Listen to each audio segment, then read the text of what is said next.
Hello, everyone. Welcome to our panel this evening for Emerge Online.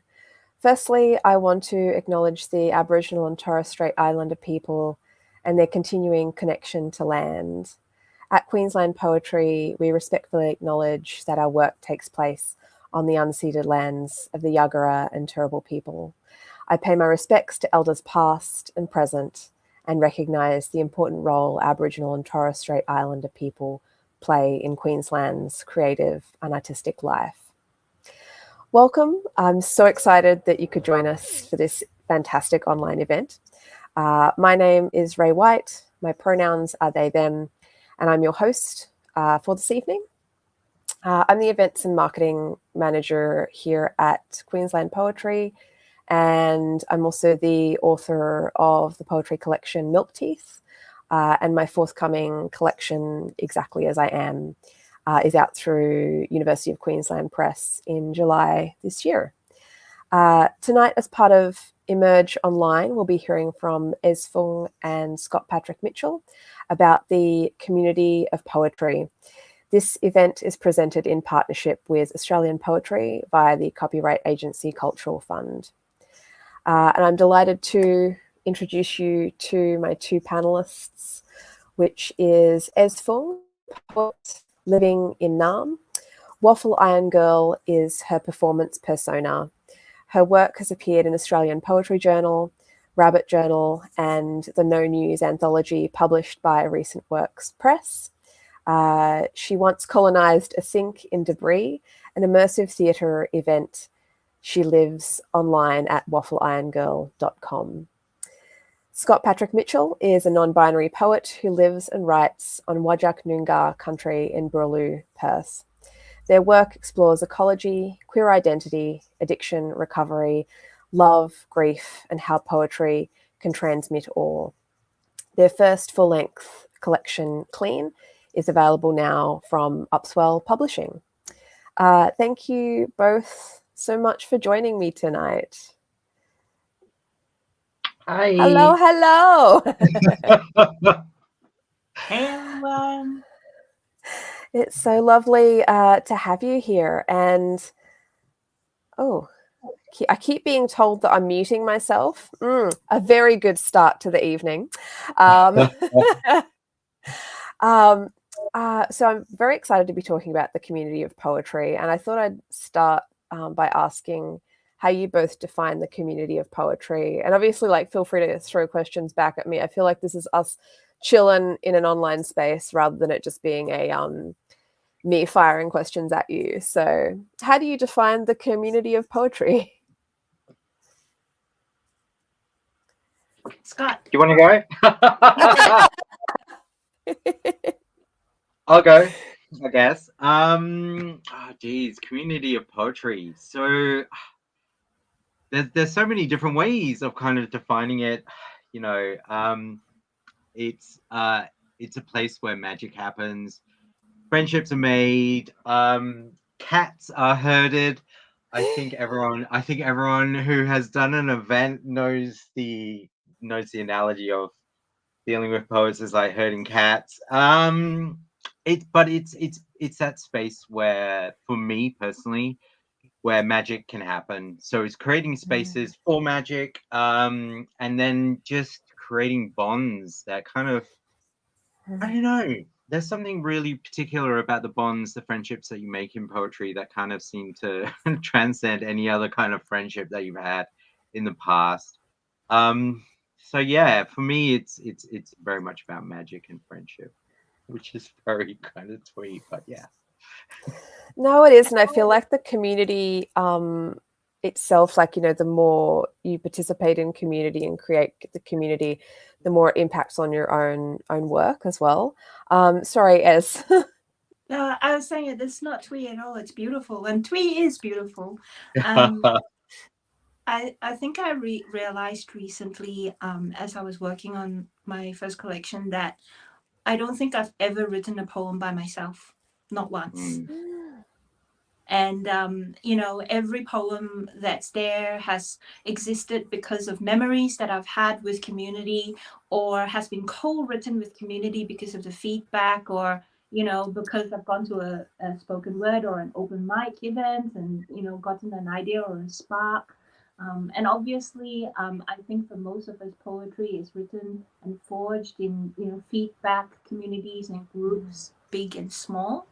um, and even thinking back to the very first sort of poetry community I felt like I participated in was walking into spoken word events, and the openness and the sharing that happens there. And I assumed that was my first community, but when I really think about it, I think that from the very start, when I started writing extensively at university, it was actually in a multi-user dungeon. Younger people will not remember this, but once upon a time, the internet wasn't specifically graphical, and you used to go into multi-user dungeons and type in text and create worlds and things like that. And that was my first writing, and it never happened, in a room. Even when I'm writing by myself in a room, I can hear the voices of my, fellow Mm. spoken word performers speaking to me.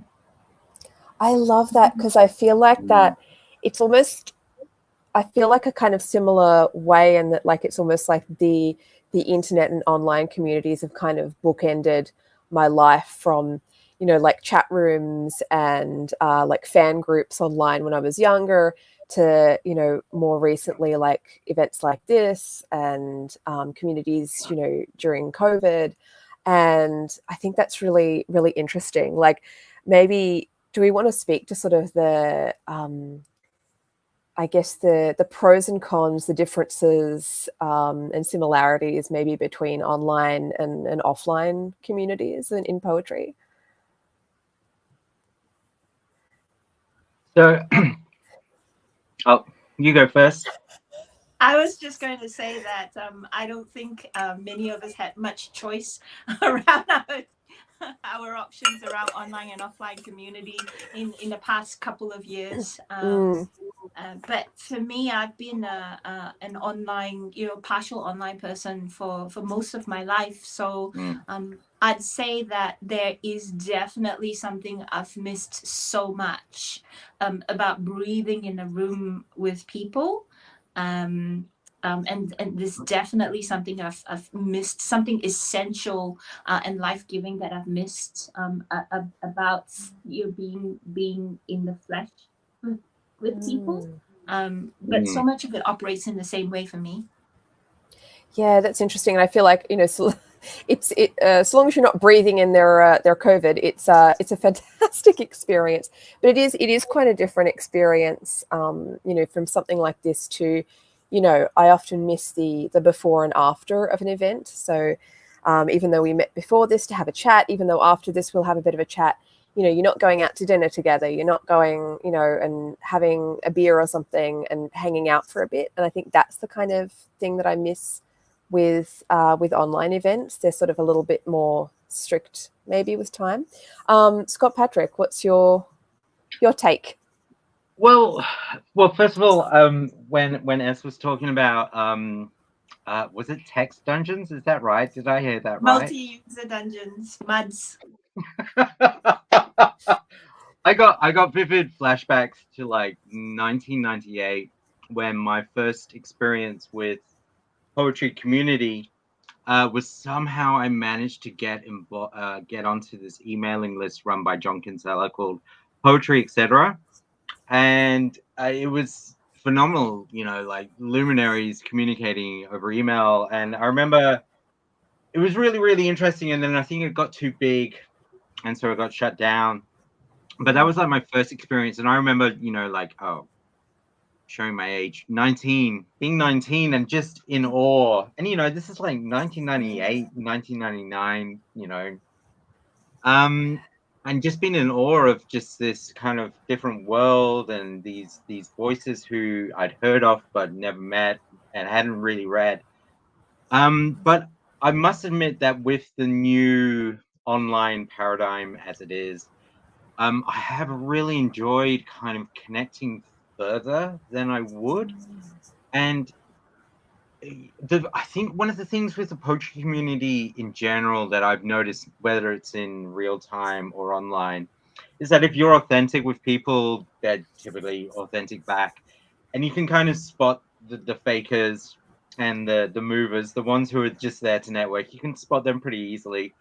But with the last 2 years, I've had the opportunity, I think, to reach kind of further and connect with people that I wouldn't normally connect with, dropping into slams in Paris and like Texas and stuff like that. Just stuff that, living in Perth, Buraloo, you plane tickets can't afford. But yeah, I do agree as well. There is that essence of the after, the before, the setting up and the bumping out and then the kick-ons. That is just, there's something about that adds a whole nother layer to the whole process.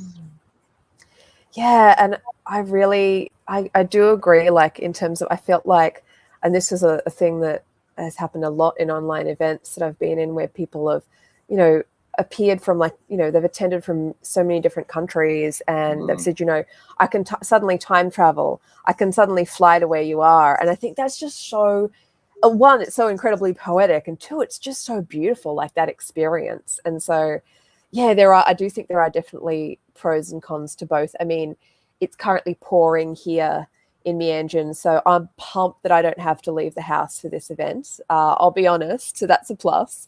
And pajamas. You can meet your own community in pajamas. But yeah, I think I do want to mention accessibility as well.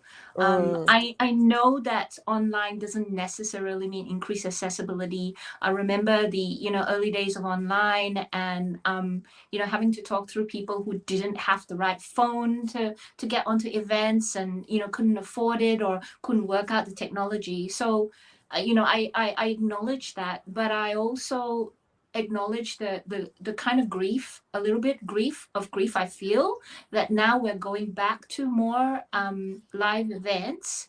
How a lot of the effort that was put aside to provide that online and people who used to have difficulty going to events could, for there was a plethora of events they could go to for a while, and how they're losing that a little bit now, maybe a lot. And a couple of aspects for me of that is, of course, recognizing that in that grief and people saying that we're losing access to these events, behind that was a whole bunch of people who had to work really hard, and it wasn't necessarily easy to sort of run that online sort of aspect of it, and the work and the volunteerism and all of that going into that as well. So that gets really kind of under recognized and underappreciated as well for me. And from an accessibility perspective, I love the after and before events. I really do. But for a person who has social anxiety, those after and before events and people sort of kind of leaving you're part of the socializing to that, was for me a source of stress, and I don't think I'd have been the only one who felt that. So I suppose accessibility is definitely an aspect of the online versus offline that you're talking about, right? Yeah, and I think that's something that I've been thinking about, honestly, since we've opened up, that there's sort of like, I do feel like I've lost a lot of that online community, and I do know that there is a big divide between, a lot of people who have disabilities or immunocompromised, etc., who have various social anxieties, and they've lost a lot of that. Those beautiful events that they would have been attending.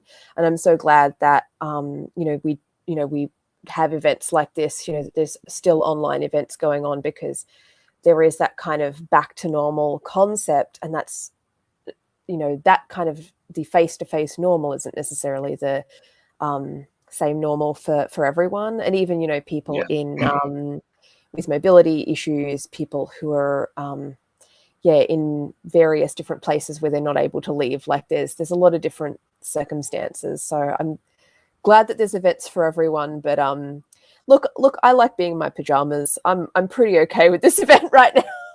But no, I think that's an incredibly important thing to bring up, especially as we're, sort of being told that we're moving on in terms of, community.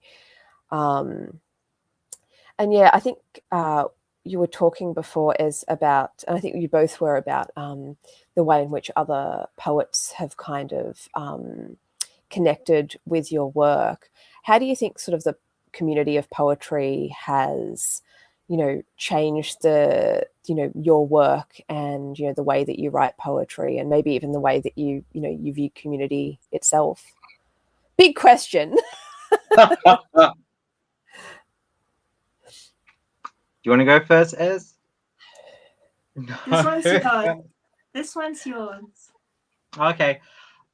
Look, so I've always been very much involved with community in pretty much all through my adult life. So first off, it was like with the LGBTIQA plus community, so working in nightclubs, and then working in media and being very directly involved. And then there was a point where my life fell apart. Trigger warning, just just mention of issues surrounding addiction and recovery. So there was a point in my life when everything kind of like fell apart, and I became very lost. And then once I got into recovery and I started getting clean, the poetry community was where I went back to kind of like keep myself accountable, and to keep myself present. So community in a very big way has, and then there's just so much that is inspiring about community, and watching it grow up and watching new people come into the community.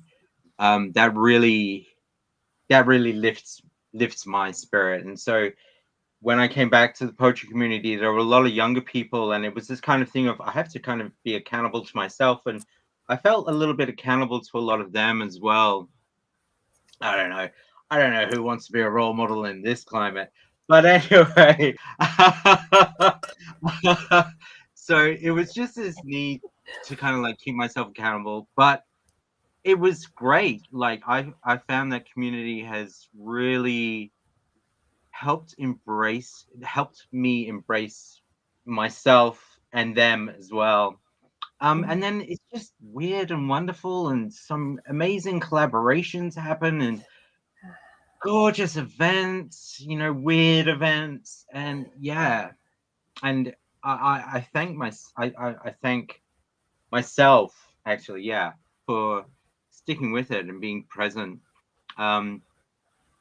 because I wouldn't have gotten to experience some of the wonderful things that I have in the last couple of years.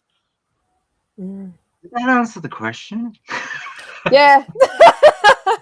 Also, I was going to say before we go on, I'll just, there was a couple of people in the comments. Hi, Jackie. And also, yeah, Mike is loving that, in-person events aren't always accessible. And Mike and Nikki were talking about sort of hybrid models, so combining online and face-to-face, which I think is also a really good combination, is to have both at once so that, everyone can join. But yeah, I thought I'd just pop into the comments there as well. And Nikki said that authenticity and accountability is so important for a strong sense of community. So yeah, very much agreed. Scott Patrick. Yeah, sorry, Ez, did you want to speak to that at all? That was beautiful, Scott Patrick. Thank you. I love how you've talked about community as a support to you from a poetic and a personal perspective. And nowadays, I'm not quite sure I can separate the two anymore, the personal and the poetry. So just to clarify, the question is around how community has impacted my work, right? Yeah. Yeah. I think, like I said before, that I don't think my work is possible without community. So I think I'll just add to that in two ways. One, which is in the last couple of years, this has been my community. The community of the poets and the publishers, and the groups and the feedback groups, and all, like you're talking about that fabulous email group, Scott Patrick. All of that has had to stand in as my community, as I've very much missed my Melbourne or Nam spoken word community when we didn't have online events. So I just can't understate that.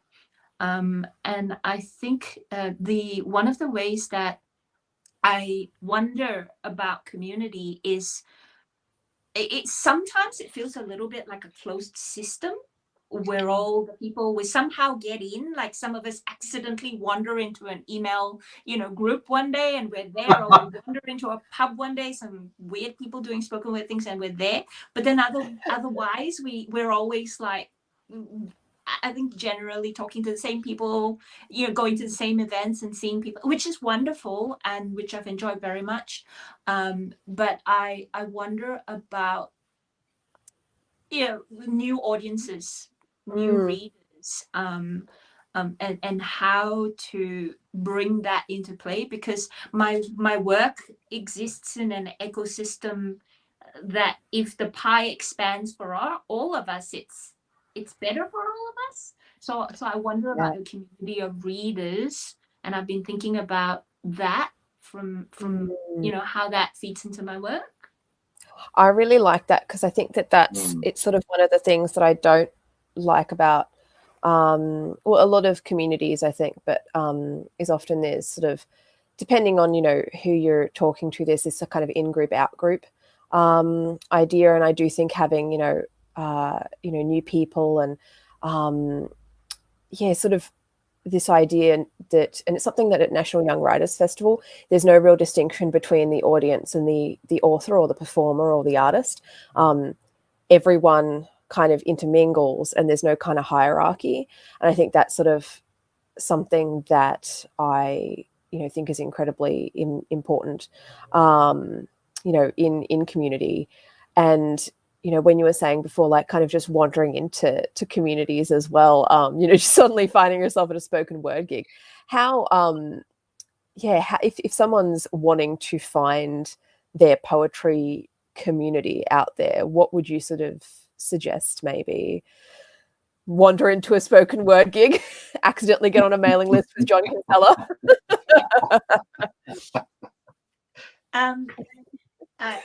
Do you mind if I take that one, Scott Patrick? Yeah, Since I need to go first already with this thing.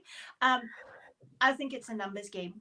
I think that there's so many different kinds of community, so many different kinds of poetry, so many different media, and readers and writers and performers out there, that I think it's a real danger to walk into the first one and decide, oh, this is not my bag and it'll never be.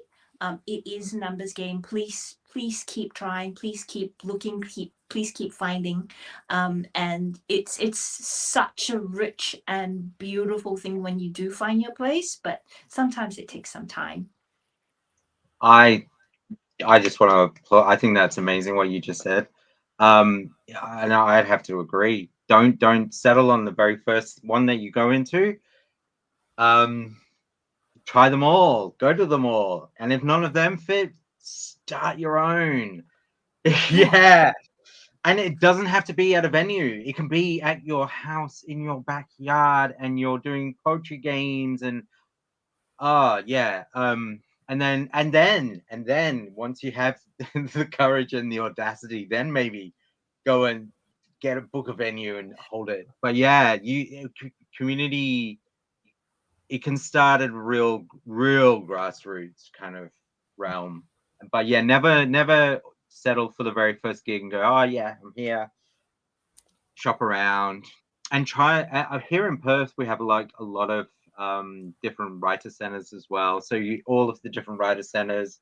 I mean, of course, WA Poets Inc. is a hub, but there is all of these different writer centers for everyone of every caliber, basically, and age group, which is also really good. Yeah, I know that Mike mentioned that in the comments, and I think that's really important, for various different groups of people, depending on, your age, depending on, what you're types of poetry you're looking to write, etc. And oh gosh, I entirely forgot my train of thought. Very good. Well, I don't know. Okay, I don't know if I'm gonna get kicked out for this, but I will say, heck, the gatekeepers. Just F the gatekeepers, absolutely. There is just no barrier to you doing it in your backyard. I mean, I just want to call out like something beautiful, like your place, poetry at your place, which is an event that Rick the Most runs online that happens in most Sundays. What did that take? A Zoom room and a Zoom event and such a gathering of beautiful people. And don't because it's online, don't stick to just your backyard. Now I particularly want to call out Melbourne Spoken Word as a place where I found my first community. I googled spoken word, and Melbourne Spoken Word was a place in Nam that sort of listed a lot of places, that kind of hub. If you don't have that hub in locally, be the one that creates it.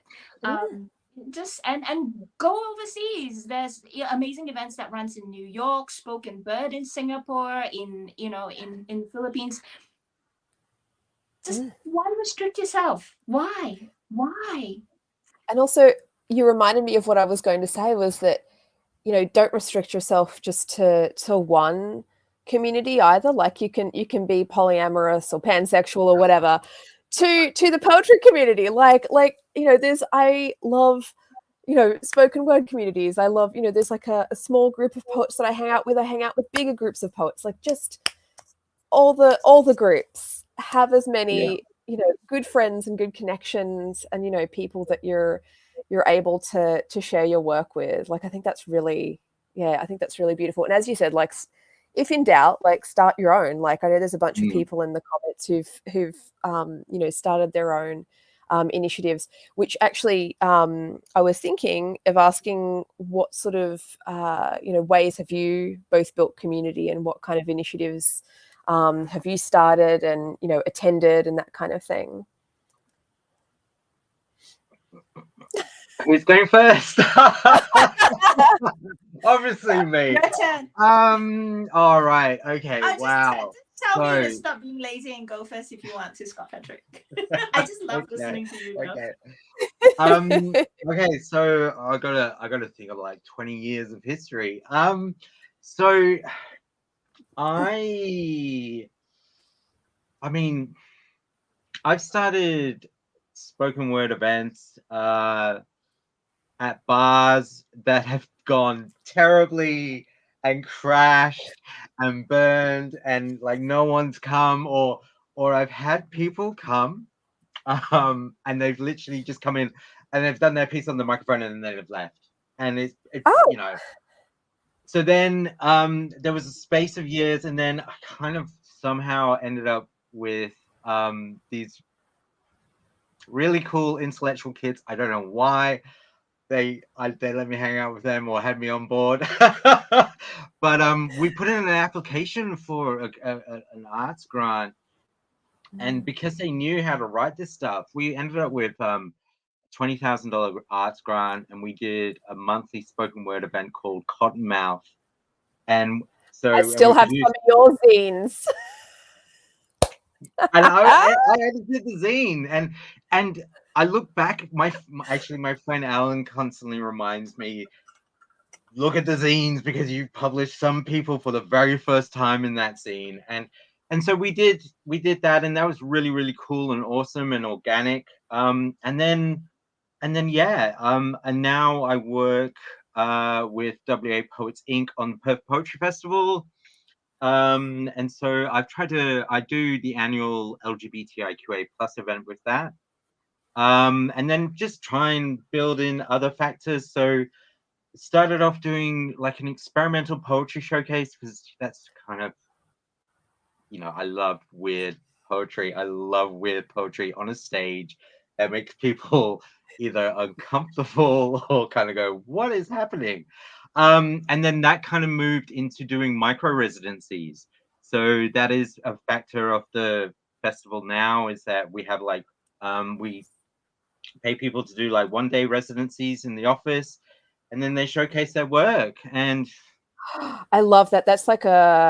I like those kind of jams where you like complete something really fast and then it's done and you've got to showcase yeah. it.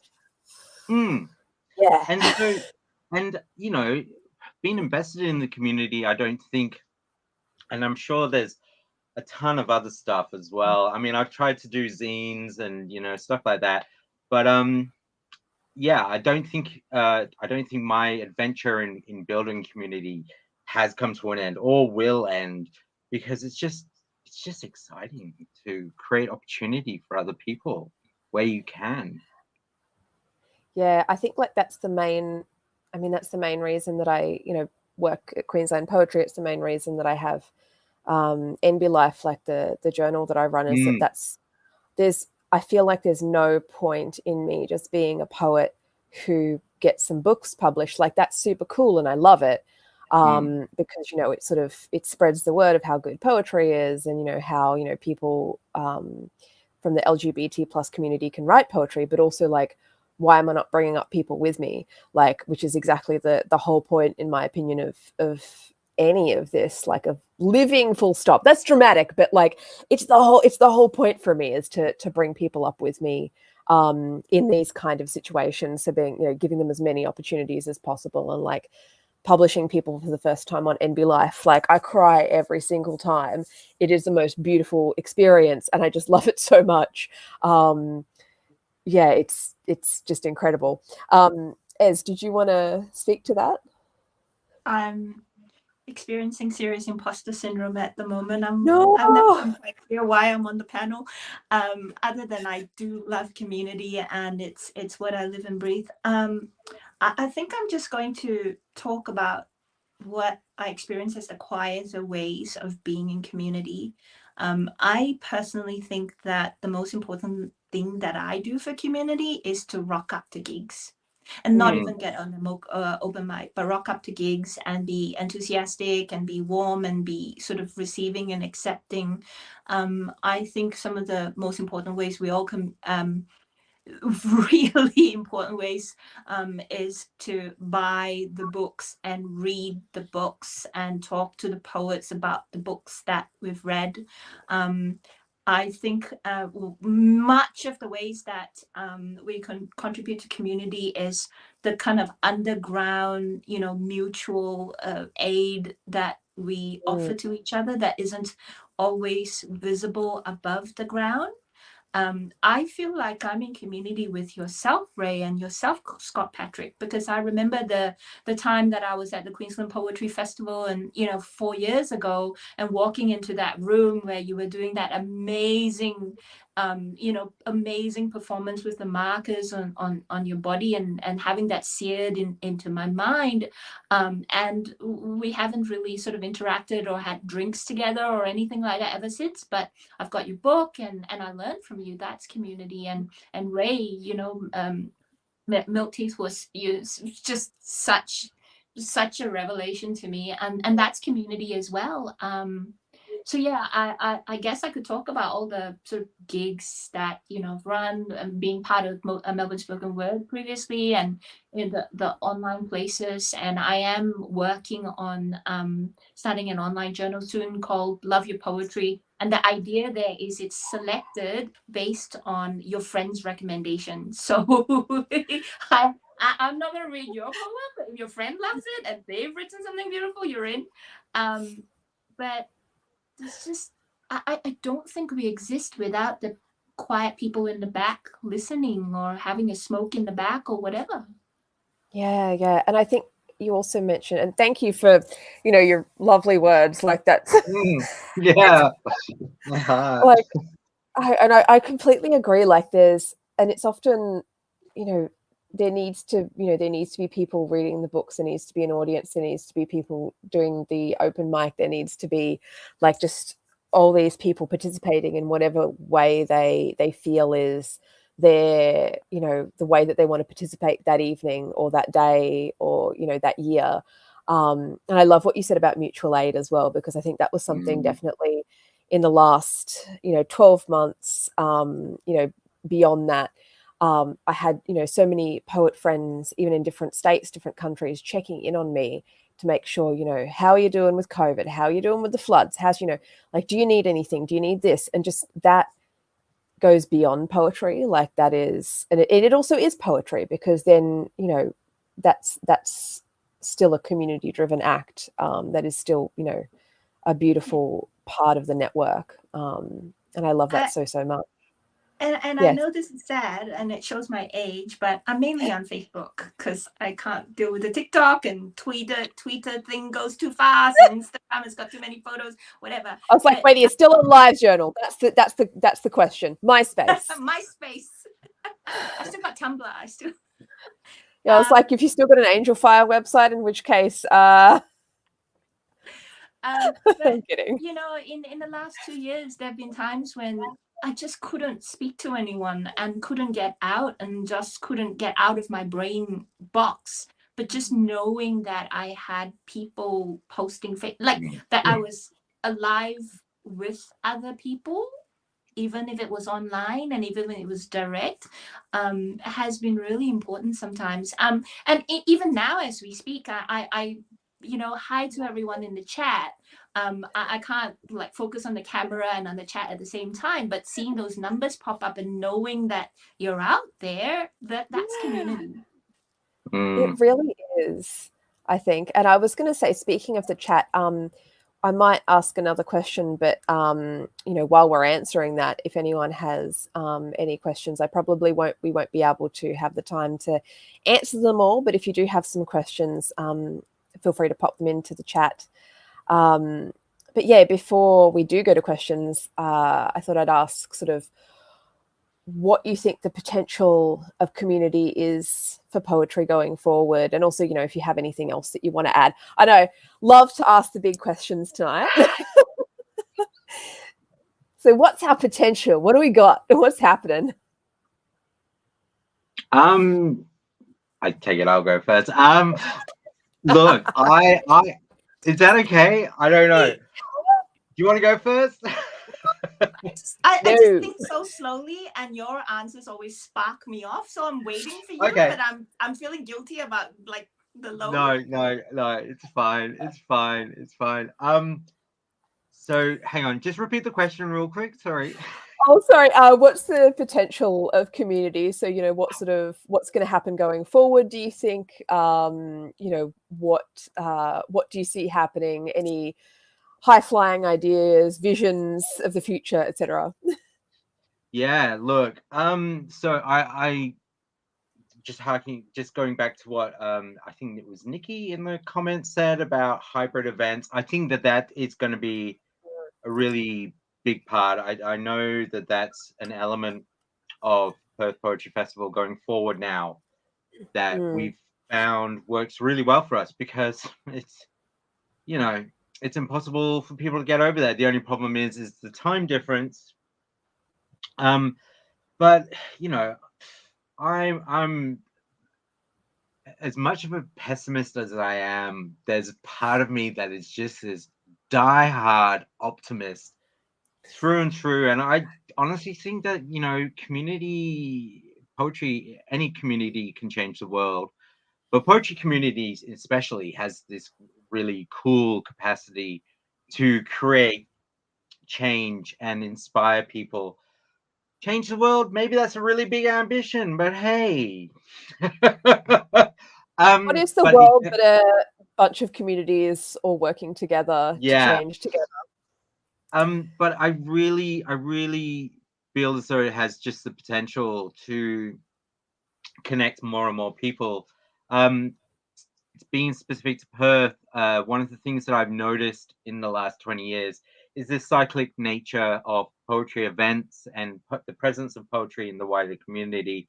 and how there'll be like a surge and then it'll die down and then there'll be a surge.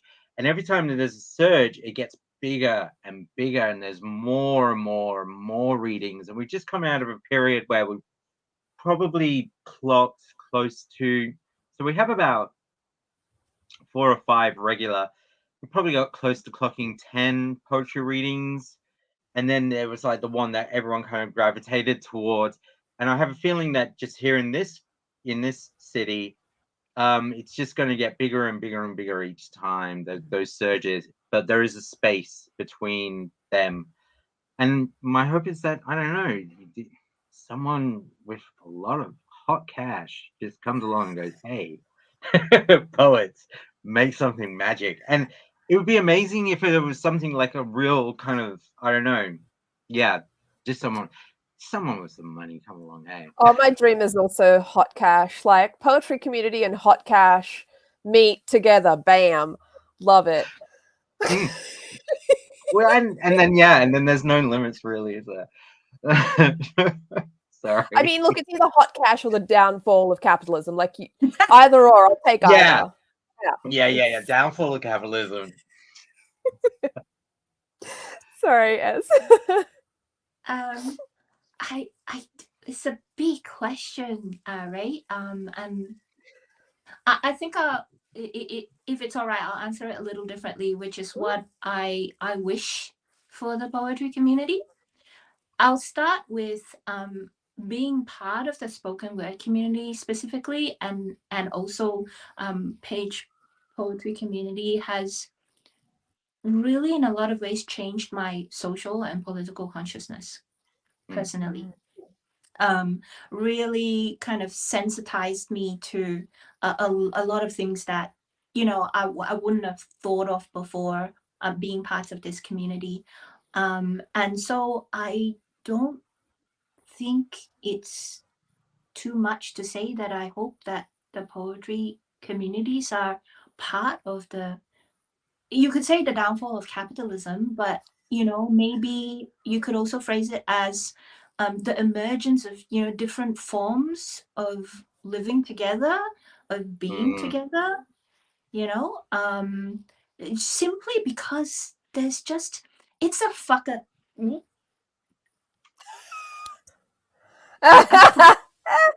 I'm sure it's fine.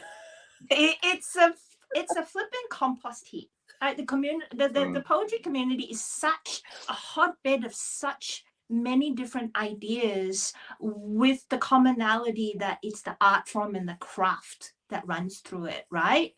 And you know, this is where individual consciousness is forged. And so having said that, I also hope that, you know, we feed into each other as the country, instead of having a Perth scene and a Queensland scene and you know, a Naarm scene, yeah, that we all get. And now that we've had a taste for it, someone on the chat asked how to find an online community. First thing you do is find, you know, the city that you're in, find the Facebook, you know, group, and join it, and you'll see a plethora of, you know, events being sort of advertised and stuff like that. Join other cities' spoken word groups, then join other countries' spoken word groups. It's a Google away, so it's a search away. I recommend DuckDuckGo. That is a search engine that is an alternative to the Google that doesn't track. Yeah. But yeah. And it's also a bird. Who doesn't want a search engine that's about a bird? Like,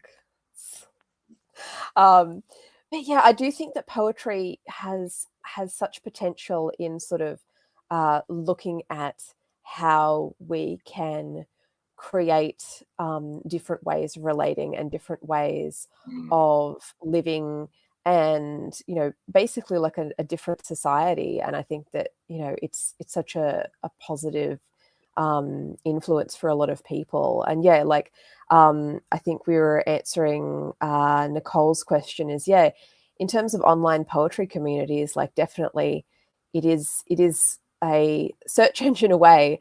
And, you know, if you can't find something, you know, shoot us an email at Queensland Poetry, or get in contact with another poetry, you know, place where you're like, oh, I like your stuff, but like you're not located near me or something like that, or do you hold online events? Like, just, you know, ask questions. Like, I think that's entirely fair. If you have some poetry mates, ask them as well. They might know of some, you know, places. But yeah, social media and, you know, being online is definitely helpful. And then it can, you know, branch out to in person if that's your jam. We also had a couple of questions related to a sense of community being enlarged by having a poet laureate, and whether or not, you know, that's something that could sort of like you know, increase the enthusiasm for poetry. So yeah, that was from Nikki and from Mike as well. And you know, I guess I can understand that in terms of you know, if we had like a poet laureate, that might be something that would, you know, give people more understanding of what poetry is, depending on who the poet laureate was. You know, might sort of make them, you know, a bit pumped for poetry. Yeah, I think that's an interesting idea. Like, it's certainly something that we don't have here. What are your thoughts on that? And like, you know, sort of more opportunities for high profiling poetry, as it were. As long as the poet laureate isn't being paid in a crate of sherry like they do in England, I'm all God, fine. do they? No, it's part. I think it is. I think it's part of the stipend. So I think the idea of a poet laureate is really cool and exciting. I think a poet laureate and like a youth poet laureate as well, that they have in America. I think it's cool. I think it's a good idea. It's just a case of the mechanics of how it's going to happen. You know, if things change next weekend, I think you know, something like that could be a, you know, it could happen in some capacity. But I think it It's is a cool idea. City of Melbourne recently had a series where they did poet laureates. Is that right, Ez? Yes. Yeah. Yep. Yeah, City of Melbourne had a series of poet laureates, and I think something like I don't know if I'm quite answering the question, but to me it links to the recent Stella Prize, which I'm so excited about, and how many poetry books were shortlisted as part of the Stella Prize. I think the poet laureate idea is really important for a number of reasons, in terms of increasing the profile of poetry and getting the funding for poetry, etc. But when I think back to the question as it's asked about destigmatizing the poetry of the old days, the words that occur to me is, hey, is there a hip hop laureate? Is there a punk laureate? Is there a rock laureate? Is there a heavy metal laureate? And does the lack of having any of those laureates destigmatize music in any way? For me, if it's about destigmatizing, you know, poetry, I think it's about, again, you know, gatekeepers, thank you very much. It's really nice to have gates, but we can exist outside of it. Create your own poetry event. Don't worry about it. Like, just write your stuff, put it on Instagram, share it, and do as many forms of it, and as many experimental forms as Scott Patrick says, as much of it as you're comfortable, and as much of it as you're uncomfortable with. Like, you guys knit. You know, that knitting community, that's huge online knitting community. No one ever says, oh, that's not knitting. You know, it's not good enough to be part of my knitting group. So I don't know. I think the key to destigmatizing it is just doing as much of it as possible, and as much of it as you love as possible. Which I think comes back to a lot of that like grassroots kind of stuff that we were talking about, and the you know, like zine making, popping stuff on Instagram, like just kind of do what you want.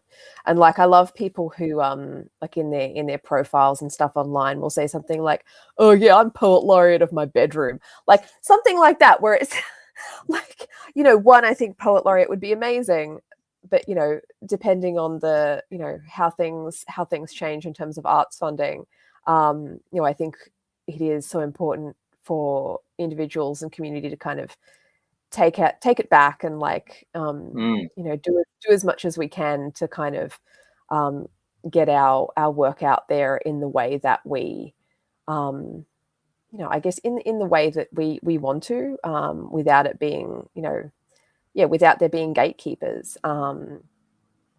Yeah. My Oh, question sorry. about the poet laureate is, I love the idea. Don't get me wrong. We'll work for it tomorrow. But if we had a poet laureate, is that just going to give media, you know, and mainstream and all of that another way to say, well, here we are. Here's another shining orb that all of us must, you know, point towards. And to me, that's not community. Yeah, it's one of those, it's like a sort of, it's basically another hierarchy, and it would depend on who was chosen as poet laureate, you know, as to sort of, you know, what effect that would have. Would it be, you know, something that kind of is not, I don't know, doesn't form community, or is, you know, would they be someone who could be inspiring to community, and aspiring to, you know, emerging poets.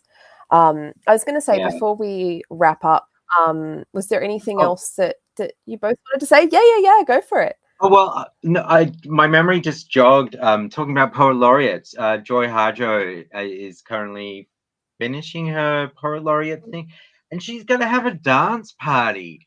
Like, I can't think of anything more community than just getting everyone and saying, "Hey, let's just dance." And you know, the music's gonna be playing, and there will end up being someone on a microphone over the top of the music. Just So yeah, beautiful. there ought to be more dancing at poetry events, I think. Look, I mean, we had a workshop with Eileen Miles, and they had like a little dance party at the end, and it was beautiful. Like, poetry and dance, they, you know, and I do like, in terms of community, another thing that we could talk about for hours, I think, is, you know, the intersection of other communities with the poetry community. You know, I love, you know, when communities merge and are able to, you know, make beautiful art together and make beautiful connections, you know, like, you know, poetry and dance, poetry and visual art. Oh. But yeah, did either of you want to either speak to that sort of intersectionality kind of stuff, or anything else before we kind of wrap it up before 8 o'clock? I think the last thing I wanted to say is something that I've just realized in talking to the two of you and everyone in the chat today, which is that I think the most important thing that the poetry community has done for me in terms of poetry is help me overcome fear of being wrong, fear of, you know, not being, you know, a correct poet and a proper poet. And I think maybe that's why I just want everyone to spread community. I think we've got enough fear around. We really could do with a superpower of like shutting all of that down. Yeah, 100%. Beautiful. That's really, really beautiful. Yeah, I think that's, I was going to say, I think that's a beautiful note to end on. 100%. I hope that anyone out there in the chat or watching this later on, you know, if you have your poetry community, that's beautiful. Congratulations. If you haven't found your community, I'm sure that you will. And, you know, I hope that you find them soon. Thank you so much for joining us tonight, everyone. Thank you to my panelists, to Ez Foong and to Scott Patrick Mitchell. Thank you so much. This event will be available to rewatch on our Facebook page as well as our YouTube channel. And also, again, thank you to Australian Poetry for their partnership with the QPF Poet to Poet series here at Emerge Online, and that's via the Copyright Agency Cultural Fund. And don't forget to check out our upcoming events. So we have more Emerge Online for you in the lead up to Queensland Poetry Festival, as well as live and in-person events from the 3rd till the 5th of June. And that's at the Judith Wright Centre here in Meanjin in Brisbane. And that's at qldpoetry.org. And, you know, while you're there, you might find your poetry community. I really hope that you do. Have a beautiful night, everyone. Thank you. Thanks, Scott Patrick. Thanks, Ez. Thank you, Rae. Rae.